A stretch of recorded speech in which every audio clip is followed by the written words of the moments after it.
Hello and welcome to my October reading wrap up. In this video I'm going to be looking at all of the books that I read in the month of October, letting you know what I thought about them, whether I'd recommend them, who I'd recommend them for. And let me tell you right now, October was a bit of an eclectic reading month for me. This time of year, I'd say October, November and December is the time of the year where I get the most reading done, also in January, like going into the next year. I don't know if it's just because I'm spending more time indoors or I tend to have more annual leave towards the end of the year, so I get more reading done. I also feel like there are a lot more book releases towards the end of the year that I get really excited about, so I tend to read more then. So I read 12 books in the month of October, although a number of these were novellas, and this is actually because I was traveling internationally for a lot of October, super duper busy in my home life as well.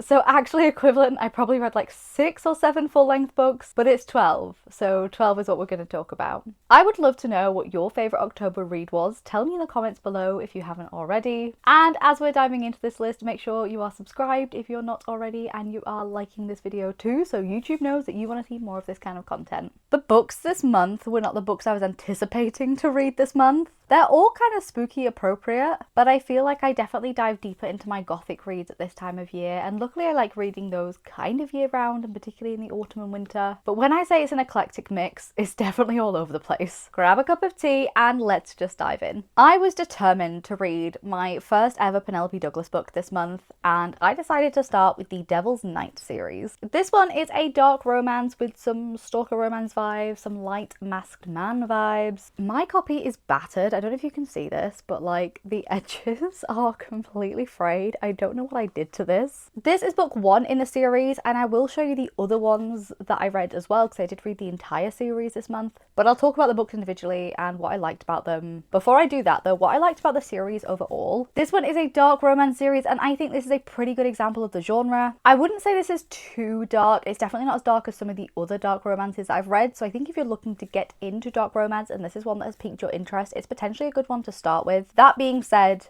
the content was dark, the romance was dark, it was definitely there. It's not the lightest sprinkling that could introduce you to the genre. But overall, I really enjoyed this series. It was super fast paced and full of like suspense and tension and that kind of thrill that I love with dark romance. At times this felt slightly predictable or slightly cheesy, but not in a way that put me off the story, just in a way that felt like, this is what I'm getting from the book. As I said, this is the first thing I've read from Penelope Douglas, and I did really enjoy the writing style. The spice in this series was good as well. There was quite a bit of it and it was very well described. I will say it didn't knock my socks off. Like, it was exactly what I expected. It wasn't anything completely brand new or over my expectations, but equally it wasn't disappointing in its spice elements either. I did definitely enjoy different books more and less than others depending on who the main characters were. This one, when I first read it, this one is Michael and Rika, I really loved, and then as I read the rest of the series, this is actually definitely my least favourite one. And I was desperate to read these in October because they are based on Devil's Night, which I think is October 30th, the day before Halloween.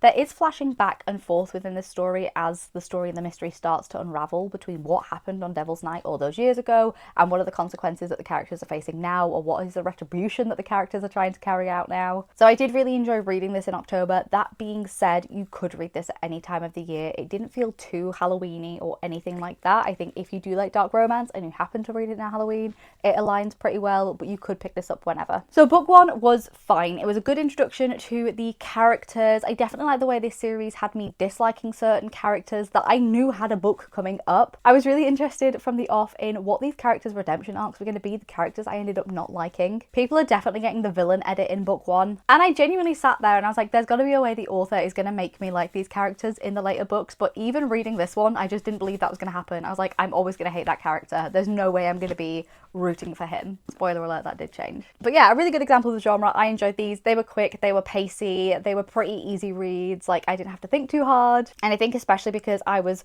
traveling and like in and out of my home so much, these were quite nice to dip in and out of. I didn't have to keep track of, you know, kind of bigger fantasy world building or anything like that. And I do actually predominantly usually read fantasy books in October, November and December. But this was a nice change and definitely one that felt seasonally appropriate. I then moved on to book 2, which is Banks and Kai's story. Now, I had a feeling I was really going to enjoy book 2. Kai was my favourite of the 4 boys that this series follows, even from the offset. But actually what really sold this book for me, and what sold most of the books in this series for me, was the female main characters. I loved Banks so much. I'm really glad we got to spend a lot of time with her in this book. It felt like even just in this one, there was so much character growth for her. I enjoyed how she linked into the story, and she is a character that I didn't see at all, I don't think, in book one. So having her introduced, have that full character arc, and then her ending in this story as well, felt like it was done well. I think the female main characters in all of these books really do stand on their own. Like, I would read more books about them. And the boys are great as well, don't get me wrong, but there is something about the female characters and the way that they're written that I just really vibed with. Banks in particular is really ambitious and exists in a world where women maybe aren't as respected as men. You know, her father, she's kind of the son her father wanted, but isn't. But seeing her conquer those challenges, but also give into her feminine side, was just a really enjoyable experience for me to read. And also Kai. I love Kai. There's something about like Kai's cold calculation that I just really got behind. And this one really felt for me like it moved the entire story on. So Corrupt is book one, but obviously this is a series. This was the one for me that really felt like it was setting up the rest of the series. It really introduced some of the mystery and some of the backstory for some of the characters. And it really made me start thinking more, not just about the characters that were featured in this book, but about characters that were going to be featured in future books and how they all related together. This one was really good. It's definitely tied for top spot of my favourite book of the series. Hideaway was my favourite. I am a Kai girly. There are also 2 novellas in this world that I don't have physical copies of. I'll try and put the covers of the ones that I haven't got physical copies of on the screen. So up next, I read the first novella, and I did just read in the recommended reading order for this series, and this was Conclave. Now, controversially, I don't think you need to read these novellas. There wasn't enough in this. If I ever reread this series, I would pick it back up. I just wouldn't. It was really nice if you wanted to spend some more time with the characters. It did a bit of setup for book 3, but not anything that I felt was necessary. You could absolutely dive into book 3 not having read this. I think that all still makes a lot of sense. But it did add quite a bit of additional spice and romance scenes to the story, particularly with some of those characters that we're kind of moving on from now, like Rika and Michael and Kai and Banks. This got a very like meh 2 stars. Not even because I necessarily disliked it or anything like that. It was fine, but that's kind of it. It was just fine. I don't think you need to read these if you're reading the rest of the series. But you can if you're enjoying it, which is what I did. Nothing groundbreaking, but nice and spicy. The beginning of this video is going to be so predictable. I then moved on to book 3. This one is Damon and Winter's story, and Damon is one of the characters that when I started the series, I was like, I am never going to be a Damon girly. I see everybody online losing their minds about Damon, and it is not going to be me. I became a Damon girly. I actually don't know if I became a Damon girly. I became a Winter girly. The main character in this, the female main character in this, is fantastic. I really enjoyed reading from her perspective. I found her story very interesting. In fact, the most interesting. This one is tied for my favourite place with Hideaway. And again, it's specifically because of Winter, the female main character. I loved getting to know all the boys in this story, and I feel like I'm echoing my review of the last one, but there was just something about the female main character in this one that I really connected with, and I really felt like did the most for me. Again, super delicious and spicy. All of these were quite suspenseful and had a lot of thrill. This one felt even more so. And this is where the books start getting very chunky as well. I liked you. I think this is the one I rated the highest, actually. So maybe this one is my favourite. But I feel like for more balance, I loved both Kai and Banks in Hideaway. Whereas this one, I'm definitely leaning more towards loving the female main character. I think I would have loved this story no matter which boy they put in there. Although it is nice to kind of see Damon meet his match. I then went on to read the other novella that exists in this world, which is Fire Night. I remember nothing about this one.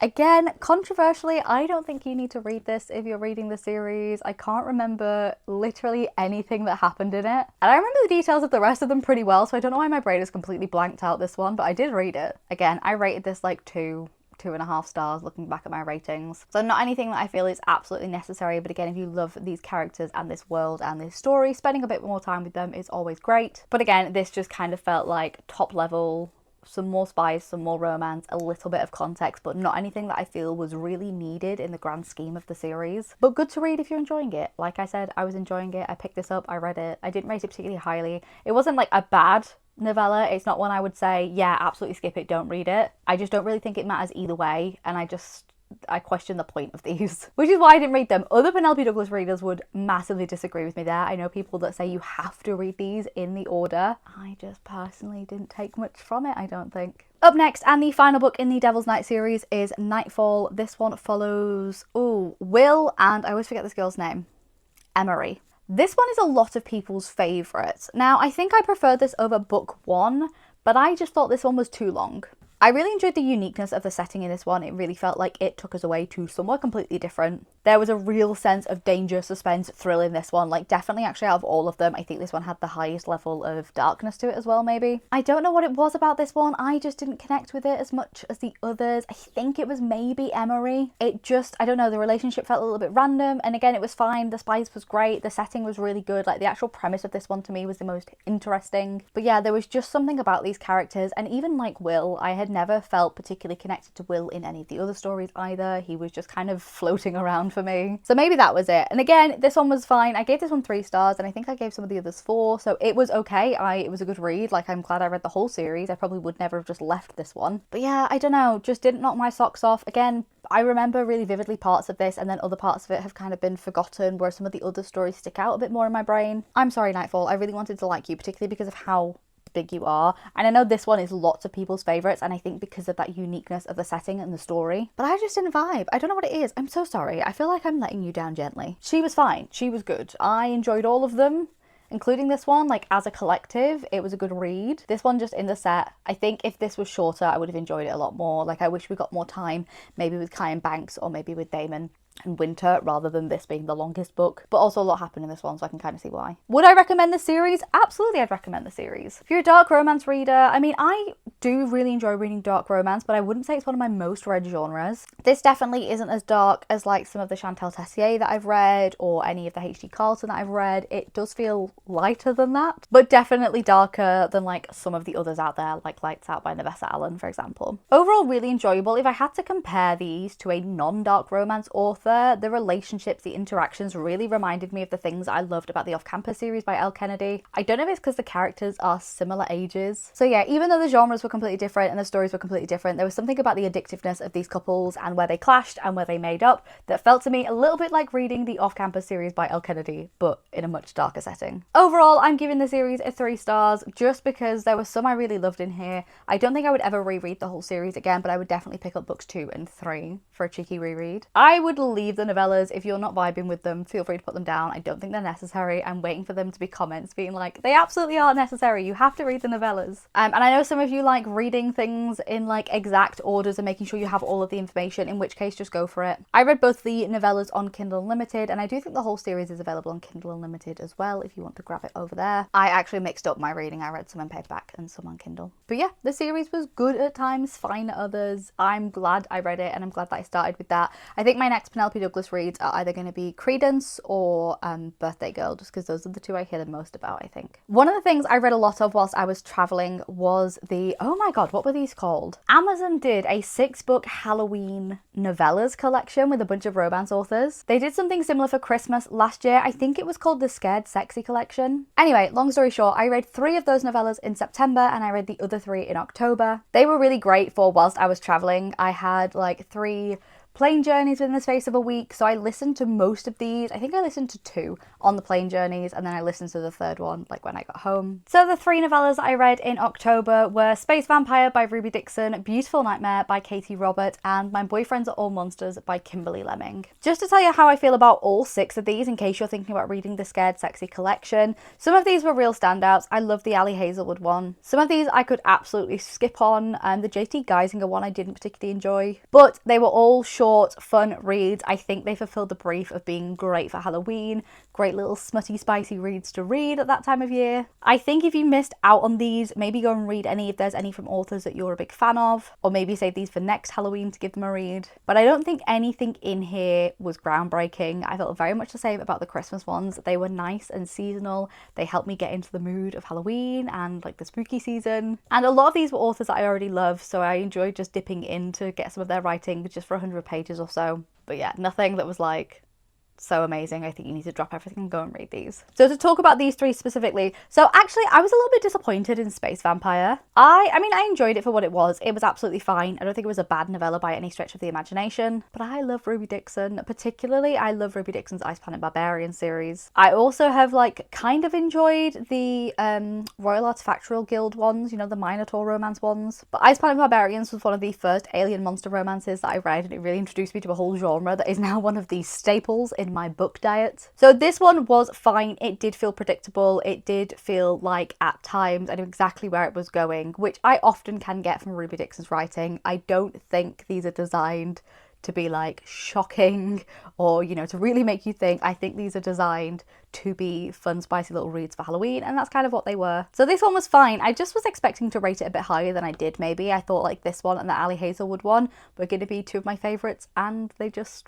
weren't. The Ali Hazelwood one was. This one was not. Something that did surprise me was Beautiful Nightmare by Katie Roberts. I have a mainly love-hate relationship with Katie Roberts. Mainly love, slightly hate. I have enjoyed a lot that I've read from Katie Roberts, but there is the odd book that I just really haven't gelled with. So some that I've loved include The Dragon's Bride, the Dark Olympus series, and then the ones I haven't vibed with from Katie Roberts, I didn't really get on with Court of the Vampire Queen. That's actually one of the only books I DNF'd the other year, and I had really mixed opinions on Hunt on Dark Waters and that series in general. I was really pleasantly surprised. There was more depth to this than I was expecting. I really enjoyed Beautiful Nightmare. The premise of this felt really unique. In fact, I would love to see Katie Roberts write more in this world, and I don't know if that is a plan. But yeah, the concept of this one, I think more so than any other, this is the one that shocked me, that I found myself sitting up and going, this is actually a really unique concept, and I've never heard of anything like this, and I'm really enjoying it. So this one was great. I really vibed with this one. And then the last one was by Kimberly Lemming, and again, I've really enjoyed Kimberly Lemming's Mead Mishap series. I enjoyed less that one about being trapped in a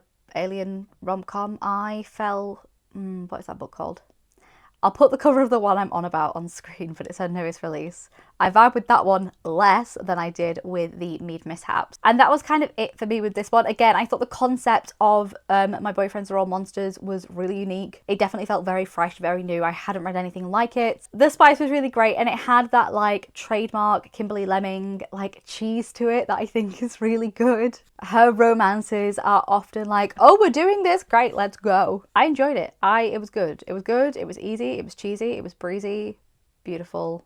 Kimberly Lemming. I listened to actually all 6 of those as a combination of audiobooks and ebooks. If you borrow the ebook on Kindle Unlimited, you also get the audiobook for free at the same time. So these were great to listen to whilst I was on those plane journeys. And that's how I did most of the 6 books. Some of them I did read on Kindle, but I think most of them I did a combination at least of listening and reading. Because I was in an audiobook mood, I then actually went on to listen to a audiobook exclusive from Spotify, and that is I'm Gonna Get You Back by Elena Armas. This was good. This is perfect for the season if you are wanting a cozy, slightly suspenseful, slightly mysterious romance with some spice. I think you will enjoy this. This is a Spotify original, but it is available on other audiobook streaming platforms. Like, I got it on Audible just because that's the one I use the most. I will say I was like a smidge disappointed in this. This, I think, is the next in a series of audiobooks we're going to get from Spotify, and I think this was supposed to be a bit of a follow-on from, they did one with Ali Hazelwood last year called Two Can Play.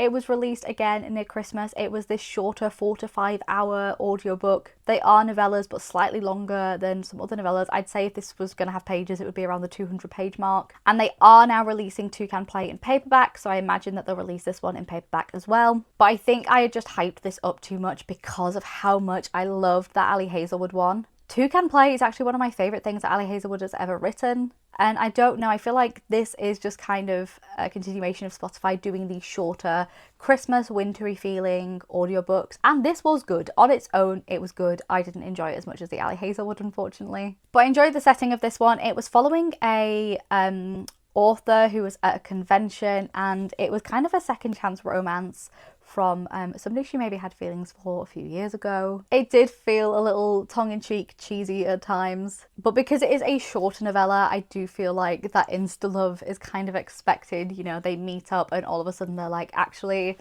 yes, we should be together. This one had a nice element of thrill that I enjoyed. She has a stalker. So watching that storyline kind of weave out whilst they're snowed in and they're confessing their feelings for each other after all this time was a good storyline. But yeah, I think there was just something in this that didn't spark as much joy in me as the Ali Hazelwood Two Can Play did. But it was good. I think I gave this 3.5 stars or 3 stars. And especially if you're a fan of Elena Armas, I would absolutely recommend picking this up. I am glad I listened to it because it really did give me those kind of wintry, like locked in, cozy vibes that I was after from it. And again, this is a perfect read. I actually save these usually, these like 4 or 5 hour ones, for when I'm driving somewhere and I like listen halfway there and halfway back. And that's exactly what I did with Toucan Play. So I will probably be grabbing this one in a paperback if it comes out next year as well. And I'm hoping that Spotify do more of these. They are a really good length for an audiobook. I feel like, especially if you're not usually an audiobook listener, I definitely listen to more audiobooks in October than I usually do every month. Although it has been one of my New Year's resolutions to listen to more, and I think that's a resolution I'm going to carry into next year as well. But if you're often intimidated by audiobooks, because they can be like 20, 25, I've even got some that are like 30 plus hours. Actually, these ones that are more around that 4 or 5 hour mark may work for you. And this was good. I enjoyed the time I had with it. I don't think I will reread this one, but it was fine. It was good. I did enjoy my time with it.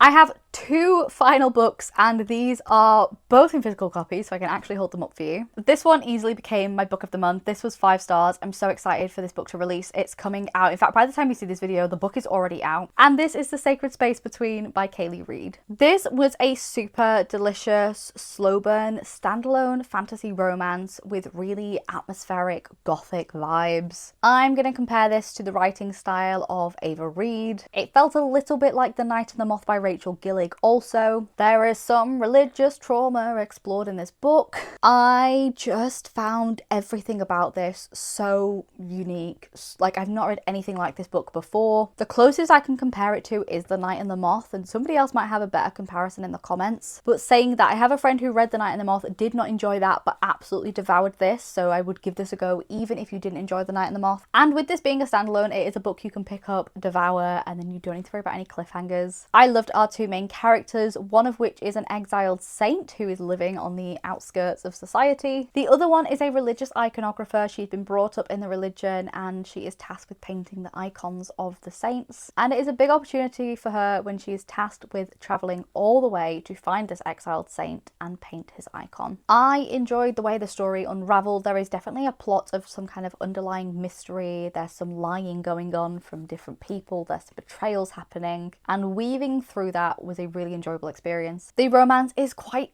tender and also desperate at times. It was a real love-hate relationship the whole way through, and I guess a real denial of feelings and yearning that was really juicy to explore. All of the characters in this book are miserable. Like, they felt like their socks were always damp, but in a good way. I don't know if I'm selling you on this book right now, but I should be. This is absolutely a book you should be picking up, particularly if you do like gothic fantasy romance, you like atmospheric reads, you like slower burning romances with tension and yearning and just like all of that good stuff. You like characters with mysterious pasts who will lie to each other and potentially betray their friends. And if you like stories that unravel a little bit like a winding river, like I just felt like this took me with it. I was in the boat going down the river, you know? Super delicious. Definitely my book of the month and in my running for book of the year. And this is a debut from the author Kaylee Reid as well, so I'm really excited to see what she does next. As I said, by the time you watch this, the book will be out. At the time I'm filming it, it's out in the next week or 2. And I think there are going to be a number of special editions around for this book as well, so keep an eye out for those. And then the last book that I read this month was Son of the Morning by Akwaeke Emezi. Again, I've done a full review on this if you do want to go and watch that. This was super snappy, fast-paced and fun paranormal fantasy romance